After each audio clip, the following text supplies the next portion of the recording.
시청자 여러분께 문화 인사드립니다. 제네박동훈장 윤목사입니다. 자, 오늘 성령론 네 번째 시간입니다. 우리가 지난 시간까지 성령론 제1장 성령님은 누구신가를 공부했습니다. 지난 세 번의 강의를 통해서 성령님의 명칭들과 또 성령님의 모형에 대해서 우리가 공부를 했지요. 자, 복습을 충실하게 하셨는지요? 복습이 매우 중요합니다. 제2장은 성령님의 사역에 관한 것입니다. 아무쪼록 오늘 또 수업에 집중하셔서요, 성령님께서 주시는 은혜로 충만한 시간이 될 수 있기를 바랍니다. 자, 제2장은 성령님의 사역에 관한 것입니다. 성령님께서 누구신지를 고찰한 다음에 성령님이 어떠한 사역을 수행하시는지에 대해서 살펴보는 것은 매우 자연스럽습니다. 성령님의 사역은 무궁무진하게 많지만 이것은 이제 신론에서 이미 다루었거나 또 구원론이나 교회론에서 다룬 내용들은 여기서는 좀 생략하기로 하겠습니다. 그리고 5가지의 핵심적인 사역들을 좀 다루도록 할 것인데요. 자, 오늘은 성령님의 임하심에 관해서 공부를 하도록 하겠습니다. 첫 번째, 제1절은 성령님의 임하심, 자, 오순절 성령 강림 사건을 좀 살펴보도록 하겠습니다. 자, 성령께서 언제 강림하셨습니까, 여러분? 오순절입니다. 성령님께서 오순절에 강림하신 것에 특별한 의미가 있습니다. 오순절은 이제 유월절, 무교절, 초막절, 불임절, 나팔절, 속죄일과 같은 유대인들의 대표적인 절기 가운데 하나입니다. 오순절에서 오순은 날과 더불어 명사로 사용되었기 때문에 50일이라는 뜻을 가지고 있습니다. 그래서 오순절은 유월절로부터 50일째 되는 날이기 때문에 오순절이라고 하고, 유월절로부터 7주가 지난 다음 날이기 때문에 77절이라고도 하며, 이날은 보리를 추수해서 처음 드리는 날이기 때문에 초실절 또는 맥추절이라고도 부릅니다. 이른바 구약의 성도들이 추수감사절로 이제 보냈던 그런 절기라고 우리가 생각할 수 있겠습니다. 자, 또한 이날은 예수 그리스도께서 사망의 권세를 깨뜨리시고 부활하신 후에 50일째 되는 날이자 승천하신 후 10일째 되는 날입니다. 이날에 곧 오순절에 성령님께서 강림하심으로 새로운 언약시대의 새로운 장이 열리게 된 것이죠. 이와 관련한 성경이 바로 사도행전 2장 아닙니까? 여기에는 성령님께서 강림하심으로 일어나게 된 놀라운 역사가 시작되었다라는 것을 보여주고 있습니다. 자, 두 번째, 이제 성령님에 대한 약속입니다. 자, 첫 번째로 구약의 선지자 요엘은 성령 강림을 예언했습니다. 자, 주전 9세기에 선지자였죠. 요엘 2장 28절로 29절, 그 후에 내가 내 영을 만민에게 부어주리니 너희 자녀들이 장래일을 말할 것이며 너희 늙은이는 꿈을 꾸며 너희 젊은이는 이상을 볼 것이며 그때에 내가 또 내 영을 남종과 여종에게 부어줄 것이며. 자, 베드로 사도는 오순절에 행한 설교에서 요엘 선지자가 예언한 그 후에를 마지막 날에로 요엘 선지자를 통한 예언이 성취되었다라는 것을 말했습니다.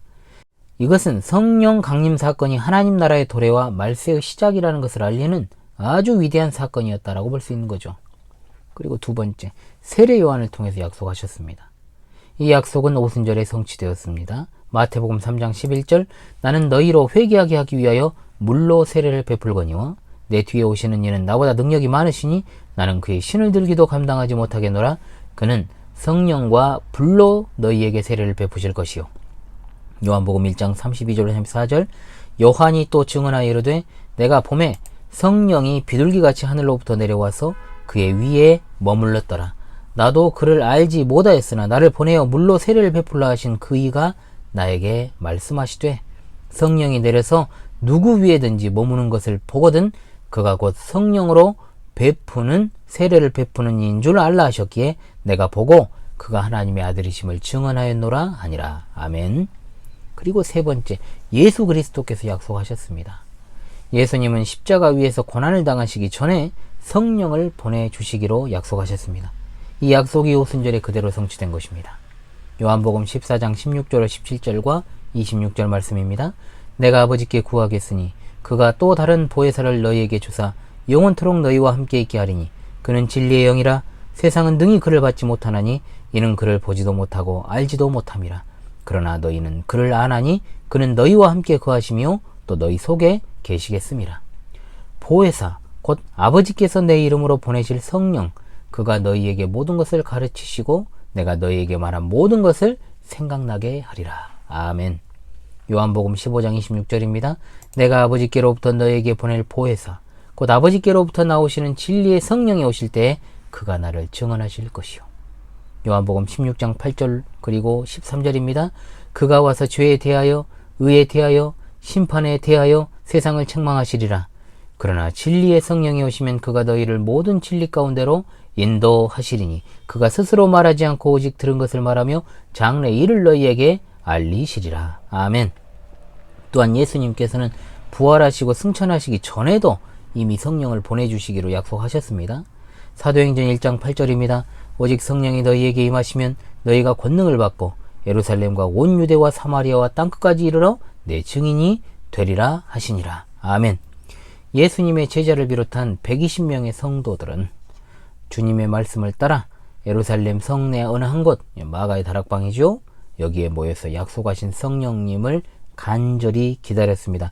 몇 날이 못되어 이것은 그리스도께서 이 말씀을 하시고 승천하신 날로부터 10일째 되는 오순절을 가리킵니다. 자, 이제 약속의 성취입니다. 세례 요한을 통해서 예언하시고 그리스도께서 몇 번이나 반복하셨던 이 약속이 오순절에 성령께서 강림하심으로 성취가 되었습니다. 구약시대가 약속과 준비의 시대라면 신약시대는 성취와 소유의 시대입니다. 사도행전 2장에 오순절 성령 강림으로 성령으로 충만해진 제자들과 베드로 사도의 담대한 설교로 3,000명이 한 번에 회심하여 세례받고 예수 그리스도를 구주로 영접하는 놀라운 역사들이 일어났습니다. 자, 그렇다면 그 다음으로 오순절 성령 강림의 의의를 살핍니다. 오순절 성령 강림 사건은 커다란 의의가 몇 가지가 있습니다. 첫 번째입니다. 새로운 시대의 시작을 알립니다. 오순절 성령 강림 사건은 그리스도인들을 위한 하나님의 사역의 새로운 시대를 의미합니다. 오순절에 일어난 사건들이야말로 신구약 시대의 역사를 정말 전환점을 이루는 분수령이죠. 이 시대를 성령 시대, 은혜의 시대, 교회 시대라고 이제 부르고 있습니다. 이 시대는 성령께서 강림하신 오순절부터 주님이 영광 중에 다시 오시는 재림의 그날까지의 기간을 말합니다. 두 번째입니다. 조직적, 기능적 교회가 시작되었습니다. 물론 교회는 에덴 동산에서부터 노아시대 방주교회, 광야교회, 예루살렘 성전을 중심으로 하는 교회로 이렇게 이어져 왔습니다만, 따라서 교회가 예수님께서 오시기 전에는 없었다라고 주장하는 것은 반기독교적, 반성경적인 주장입니다. 한마디로 조직적이고 기능적인 예수 그리스도의 교회가 예수님께서 베드로에게 말씀을 하시잖아요. 내가 이 반석 위에 내 교회를 세우리라 하신 그 말씀으로부터 시작되었다라는 의미입니다. 즉 그때까지는 조직적이고 기능적인 교회가 시작되지 않았다라는 것을 의미할 뿐인 것이죠. 예수 그리스도에 의해서 교회는 시작되었습니다. 예수님은 공적인 사역 기간 동안에 교회의 털을 다 닦아 놓으셨습니다. 그러나 조직적이고 기능적인 교회는 예루살렘의 어느 한 마가 다락방에서, 어느 한 다락방이죠, 분명히. 그러나 마가 다락방으로 우리가 통칭을 합니다. 오순절에 성령께서 강림하신 날로부터 시작된 것입니다. 이날이 바로 교회의 창립일입니다. 그래서 개척교회들이 창립이란 말을 쓰는 것은 아주 잘못된 그 용어 사용이라고 볼 수 있죠. 사도들과 120명의 성도들이 초대 예루살렘 교회의 창립 교인들이다 라고 할 수 있는 것입니다. 창립은 한 번입니다. 세 번째입니다. 유대인과 이방인이 한 몸이 되었습니다. 그리스도의 교회에서 그리스도는 머리시고 교회는 몸이고 성도들은 몸의 각 지체입니다.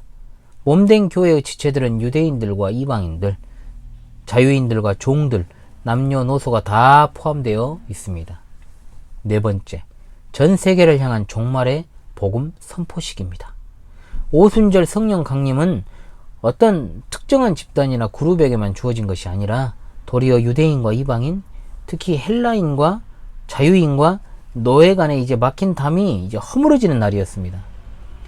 유대인들은 아브라함의 혈통적 후손이라는 자부심을 가지고 선민으로서 구별된 삶을 추구했지만 오순절 성령 강림 이후에 더 이상 구별이나 차별을 기준으로 삼지 못하게 되었습니다. 즉 오순절 성령 강림 사건은 전 우주적으로 모든 민족과 모든 족속에게 예수 그리스도를 알게 하는 영이 부어진 사건인 것이죠. 예수 그리스도를 믿는 믿음 안에 살아가는 사람들이라면 근거리에 거주하든 원거리에 거주하는 자는 상관없이 모두가 다 한 형제요 자매인 것입니다.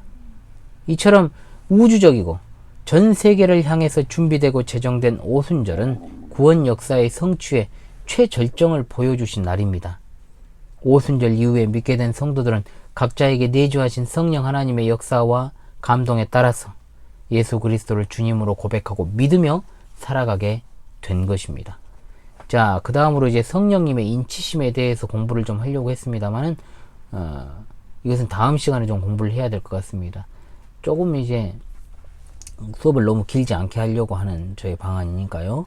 다음 시간에 성령님의 인치심에 대해서 공부를 하고 또 이어서 성령님의 내주하심에 대해서도 공부를 좀 하도록 하겠습니다. 이번 시간도 여러분 수고하셨습니다. 지금까지 제네박당 훈장 윤목사였습니다. 감사합니다.